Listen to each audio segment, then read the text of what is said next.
जम्मू कश्मीर में fingerprint bureau किया जाएगा स्थापित। नए दुर्घटना कानून को वापस लेने की मांग को लेकर तेल टैंकर चालक 72 घंटे की हड़ताल पर। सीआरएस निरीक्षण के बाद बनिहाल खारी रेल लाइन 3 जनवरी को खुलने की संभावना। देश में 197 कोविड उप संस्करण JN1 मामले सामने आए। INSA COG की रिपोर्ट। और ड्रेस कोड लागू होने के कारण पुरी के जगन्नाथ मंदिर में शॉर्ट्स रिप जीन्स स्कर्ट की अनुमति नहीं। नमस्कार, आप देख रहे हैं द राइट न्यूज और मैं हूं हिमाग्नि मोजा और मैं आपके सामने प्रस्तुत हूं देश प्रदेश की हर छोटी बड़ी अपडेट के साथ। अब सबसे पहले बात करें प्रदेश की खबर की, तो एक महत्वपूर्ण कदम में जम्मू और कश्मीर सरकार ने जम्मू कश्मीर पुलिस में फिंगरप्रिंट ब्यूरो की स्थापना को मंजूरी दे दी है, जो केंद्र शासित प्रदेश के भीतर आतंकवाद और अपराधों का मुकाबला करने में कानून प्रवर्तन क्षमताओं को बढ़ाने के लिए एक महत्वपूर्ण पहल है। निर्देशकों की एक श्रृंखला के बाद उपराज्यपाल, वित्त विभाग और पुलिस मुख्यालय के नेतृत्व में प्रशासनिक परिषद द्वारा जारी गृह विभाग ने भी फिंगरप्रिंट ब्यूरो के भीतर 73 पदों के निर्माण के लिए अपनी सहमति दी है। इस संदर्भ में जारी एक आदेश के अनुसार ब्यूरो इसका नेतृत्व एक वरिष्ठ पुलिस अधीक्षक SSP स्तर के अधिकारी द्वारा किया जाएगा, जिसमें 1 SP, 2 DYSP, 7 inspector, 22 sub inspector शामिल होंगे और उसके साथ साथ 7 हेड कांस्टेबल, 28 चयन grade constable, 1 inspector AM, 1 inspector AS, 1 sub inspector AM, 1 sub inspector AS और 1 हेड कांस्टेबल AM सहित विशेष भूमिकाओं के साथ होंगे। रिपोर्ट्स के अनुसार फिंगरप्रिंट ब्यूरो पूरी तरह से आपराधिक रिपोर्ट की जांच करने के लिए कानून प्रवर्तन एजेंसियों की सहायता करने में महत्वपूर्ण भूमिका निभाएगा।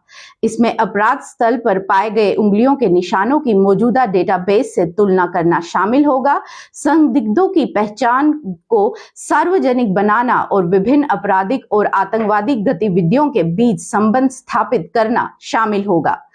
ब्यूरो की जिम्मेदारी फिंगरप्रिंट रिकॉर्ड के व्यापक और सुरक्षित डेटाबेस को बनाए रखने, सावधानी पूर्वक संगठन, अनुक्रमण और नियमित अपडेट सुनिश्चित कराने तक फैली हुई है। इस सक्रिय दृष्टिकोण का उद्देश्य जांच उद्देश्यों के लिए भी आवश्यक होगा, जो जानकारी की तीव्र और सटीक पुनः प्राप्ति को सक्षम करना होगा। बात करें अब प्रदेश की दूसरी खबर की, तो आज सुबह से ही तेल टैंकर संचालकों ने अपने वाहन डिपो के बाहर खड़े करना शुरू कर दिया था। उनमें से कई ने तो हिट एंड रन मामले, दुर्घटना के मामले में 10 साल की कैद और 7 लाख रुपए जुर्माना के कानून के विरोध में मालिकों को चाबियां तक सौंप दी। फिर वह बड़ी संख्या में एकत्रित हुए और रेलवे स्टेशन, ऑयल डिपो के बाहर धरना प्रदर्शन किया। वे अपनी मांगों के समर्थन में और इस कानून को वापस लेने के नारे लगा रहे थे। टैंकर चालक संघ के वरिष्ठ सदस्य परविंदर सिंह ने कहा कि सरकार ने जो नया कानून बनाया है, इसमें चालक को 10 साल की सजा और 7 लाख रुपए जुर्माना का प्रावधान है। दुर्घटना यानी कि हिट एंड रन का मामला स्वीकार्य नहीं है। उन्होंने कहा कि कोई भी ड्राइवर अपने वाहन के साथ दुर्घटना नहीं चाहता है और अगर ऐसा होता है तो ड्राइवर को या तो भीड़ द्वारा बुरी तरह पीटा जाता है या कभी-कभी उसे मौत के घाट भी उतार दिया जाता है।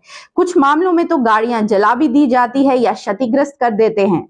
चालकों को सबसे पहले अपनी जान की सुरक्षा का अधिकार है। वह अदालतों में कानूनी कार्रवाई का सामना करने के लिए तैयार है। दुर्घटना के मामलों में दोषियों को सजा देने की व्यवस्था पहले से ही है। फिर वो पूछ रहे थे कि एक कानून बनाने की और क्या आवश्यकता है। तेल टैंकर यूनियन के पूर्व अध्यक्ष KD वानी ने कहा कि आज से जम्मू कश्मीर और लद्दाख में 2000 से अधिक तेल और LPG टैंकर चालक हड़ताल पर चले गए हैं, क्योंकि जम्मू ऑयल डिपो में से रोजाना करीब 400 से 500 टैंकर चल रहे हैं। ये आवश्यक आपूर्ति से जुड़े हैं। वे जम्मू कश्मीर और लद्दाख में सेना, अर्धसैनिक बलों के अलावा प्रशासन और नागरिकों को ईंधन उपलब्ध करा रहे हैं। उन्होंने सरकार द्वारा परिचालित निलंबित करने के लिए मंजूर किया गया है। सरकार को इस काले कानून को वापस लेना चाहिए, क्योंकि ये उन्हें स्वीकार्य नहीं। उन्होंने बात करते हुए आगे कहा कि ये हड़ताल अखिल भारतीय स्तर पर की जा रही है। बात करें अब तीसरी प्रदेश की खबर की, तो बुधवार यानी कि 3 जनवरी को रेलवे सुरक्षा आयुक्त के निर्धारित निरीक्षण के बाद यूएसबीआरएल परियोजना के रेल लिंक के बनिहाल खारी खंड को खोले जाने की संभावना है। उत्तर रेलवे के फिरोजपुर डिवीजन में लोगों को बनिहाल खारी ट्रैक से दूर रहने का निर्देश दिया गया है।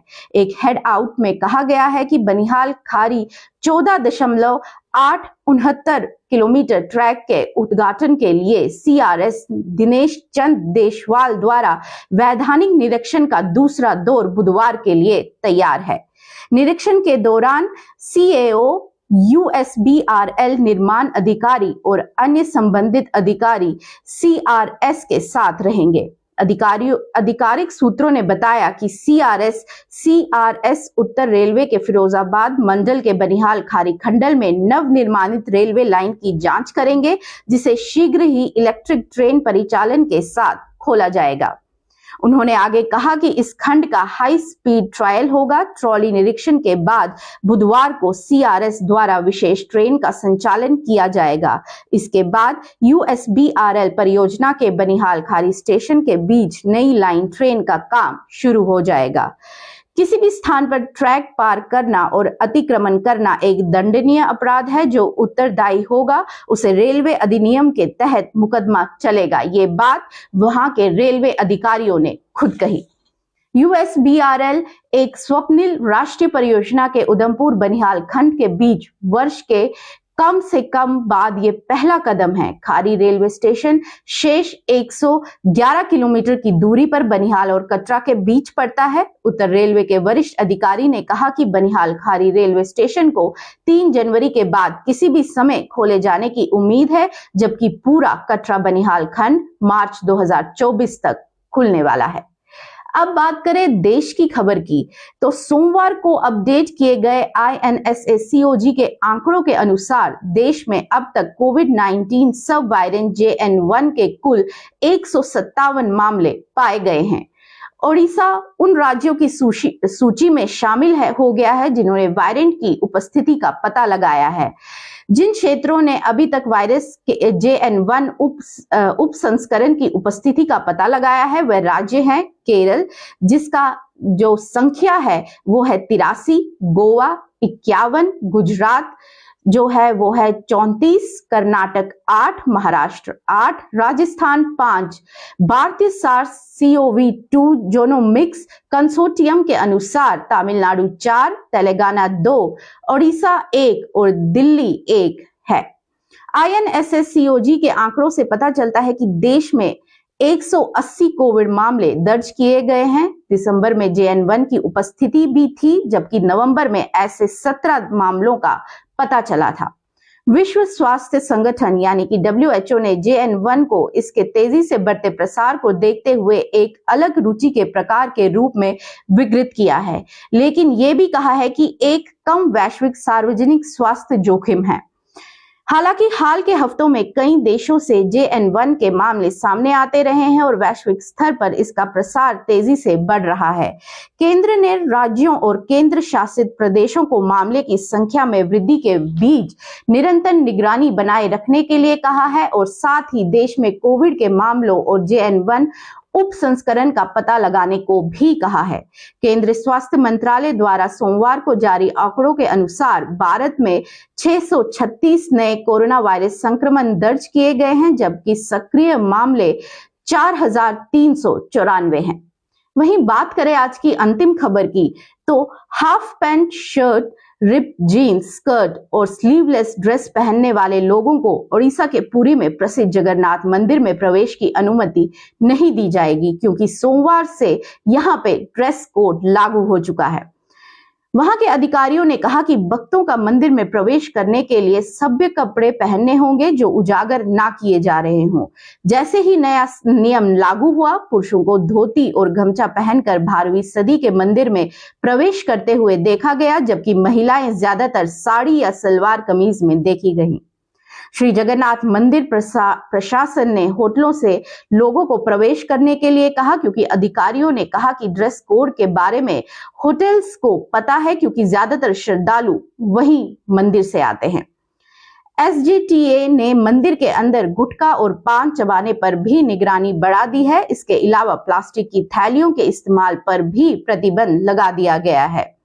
एसजीटीए ने कहा कि नए साल के दिन भीड़ को संभालने के लिए मंदिर के दरवाजे सुबह 1:40 बजे ही भक्तों के लिए फिर से खोल दिए गए और शाम 5 बजे तक लगभग 3.5 लोगों ने मंदिर में दर्शन किए। ये सुनिश्चित कराने के लिए कि व्यापक इंतजाम किए गए थे कि कोई अप्रिय घटना ना हो। मंदिर में जो भगवान जगन्नाथ, भगवान बलभद्र और देवी सुभद्रा के सौदाए देवताओं का घर है, उस मंदिर के बाहर बनाई गई वाताकुलीन तन्य कपड़ों की संरचना को सुबह से ही चालू कर दिया गया था। पीने के पानी और सार्वजनिक सुविधाएं जैसी सुविधाएं संरचना में शौचालय उपलब्ध कराए गए थे। उन्हें सीसीटीवी कैमरों, सार्वजनिक घोषणा प्रणालियों से भी सुसज्जित किया गया था।